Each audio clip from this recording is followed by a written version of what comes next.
All right, guys, today we got a jam-packed show. We are going to be tackling a monster pile of leaves. We're going to take you out to one of our sites and show you guys how we do our fall cleanups. And we're going to hopefully start to spur some conversation, mulching versus bagging, which is better and why. Now, I know a lot of you guys kind of have your personal preference, and I want to hear from you. So today, what are we waiting for? Let's just get into the video. Let's do it.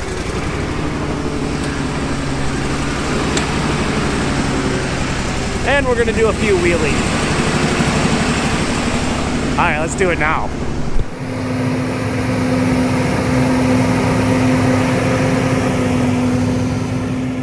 For our fall cleanups, we use a Hurricane Z3, which is basically a giant ride-on leaf blower.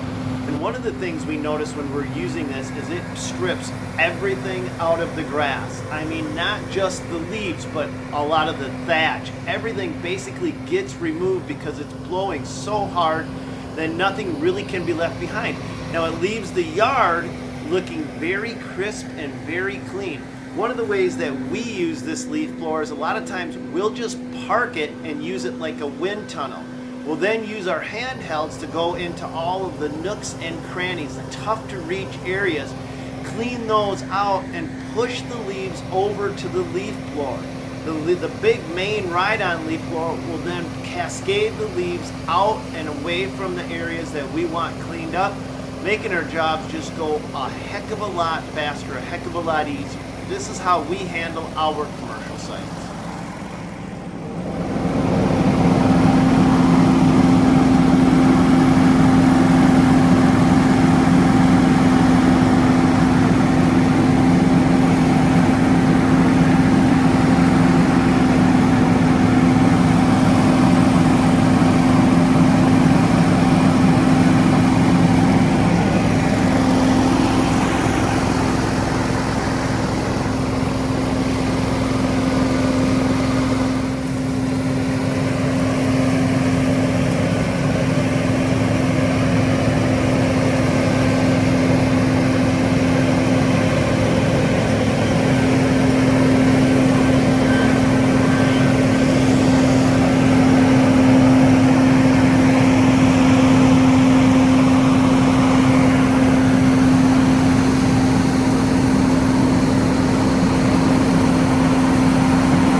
So blowing leaves is a little bit like trying to herd cats.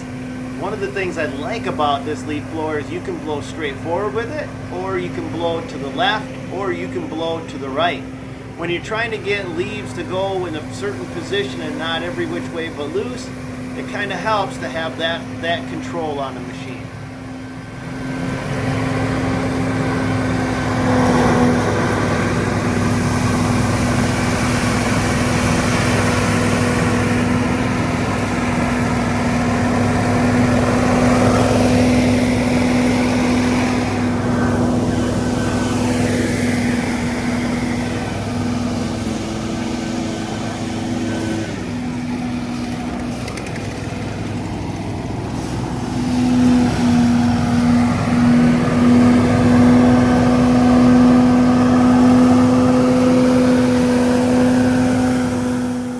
Now, if you are going to be bagging and tagging, there's a number of different ways that you can actually use to handle and get rid of the leaves. Probably one of the easiest is a leaf vacuum like this.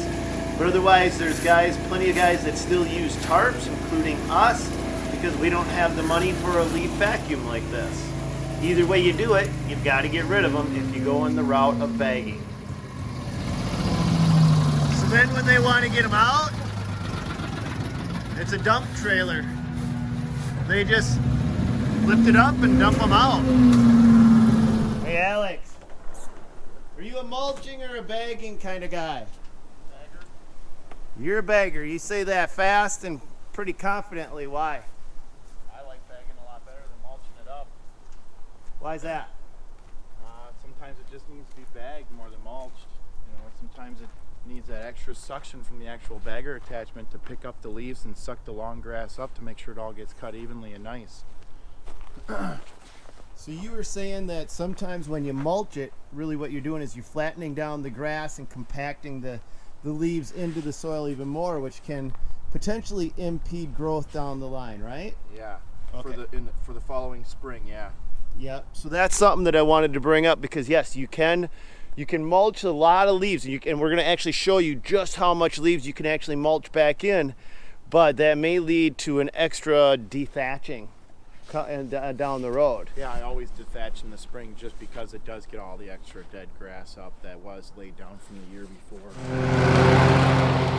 Well, that's one way of looking at it. Another way is to let's just see how much leaves we can mulch up and make disappear.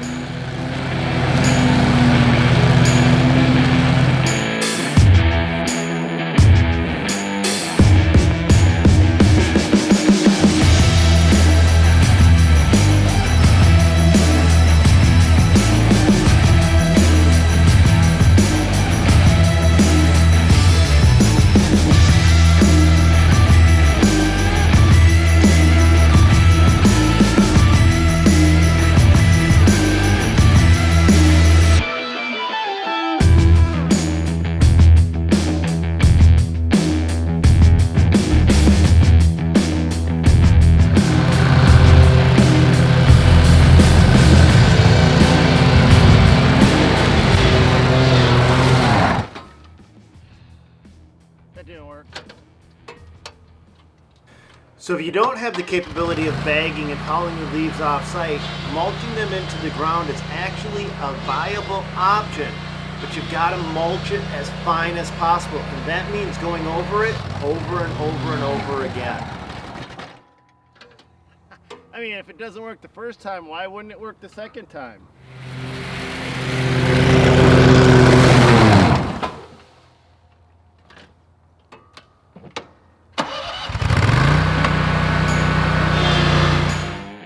So to get these big leaves to break down into something that can actually reincorporate back into the soil means that I'm gonna have to go over it over and over and over again. In fact, to the point where you pretty much lose track of how many times you go over it. But it's a better option than just leaving them whole and hoping that they break down on their own. By taking time to do this step of the process, you're creating fertile ground that can be used down the road.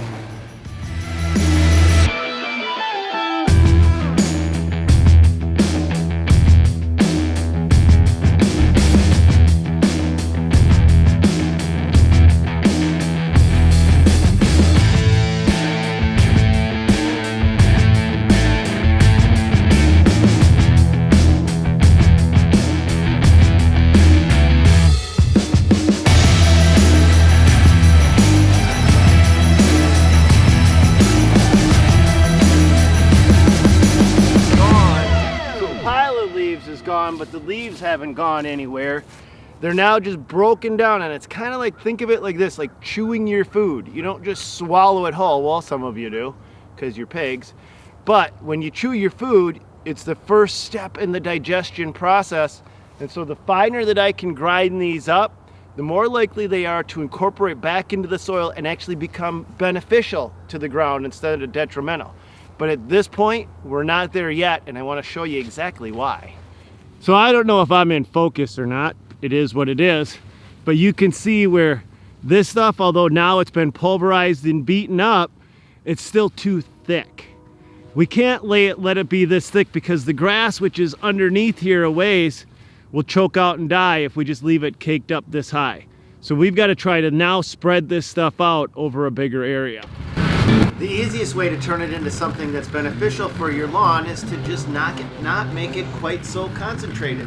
And that means taking the same pile of leaves and just spreading them out over a larger surface area and mulching them back into the soil as fine as possible.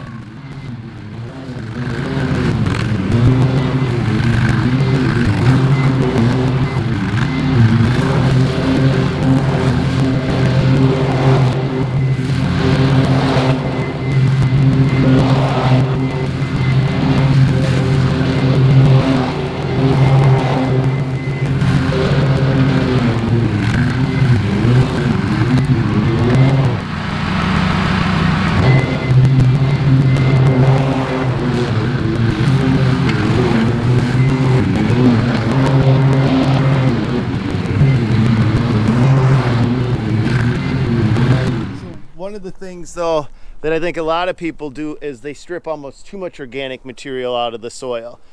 Some of the leaves being incorporated back in is actually beneficial because then it'll decay and add to the organic matter. And so there really is, if you guys are doing it one way or another way and you're wondering if you're doing it wrong, I'm going to go on the record saying that there's more than one way to skin a cat, and there's really not 100% one right way and 100% a wrong way.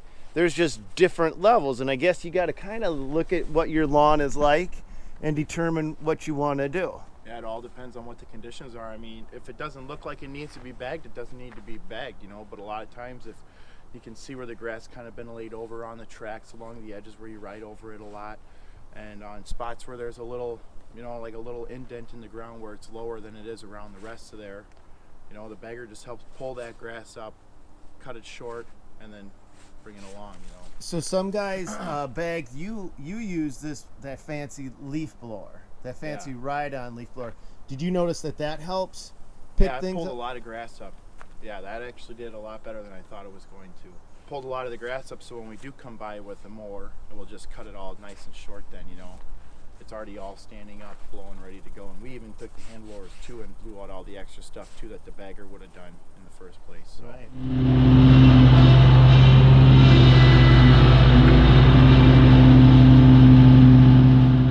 Let's take a closer look at what the ground looks like in the area that we decided to do all of that mulching. That was about 1 to 2 acres worth of leaves that we stuck in one little 20 by maybe 40 foot area. So let's see what it looks like. Well, there it is, you guys, that entire mound of leaves. That was about as many leaves as we typically get off from a 1 acre site. Put right here in this has got to be 20 by 30 area, ground up, mulched down, and disappeared. Is it perfect? No, but if you guys can't haul them, mulching is actually not a bad option. You just got to get it pretty fine. So you can see where mulching is going to add quite a bit of thatch back into the soil. So that's just too thick. I'm sure you guys can see that, and if I leave it that way, it's going to choke out my grass next year. So what I've got to do to fix this situation is simply re-mulch it, spread it out over a larger area, and let it incorporate naturally right back into the soil.